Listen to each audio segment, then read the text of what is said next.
Ő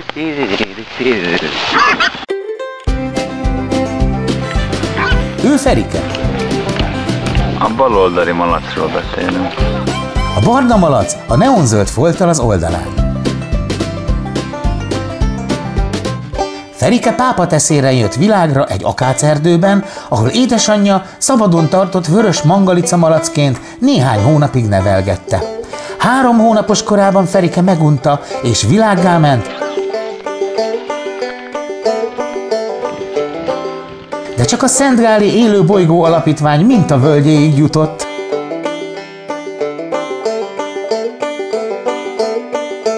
Jelenleg 40 társával együtt egy 7 hektáros erdős, mezős, gyümölcsös területen múlatja az időt, ahol mindent megeszik, amit csak talál, továbbá rendszeresen makkot és tejsavot kap gazdájától.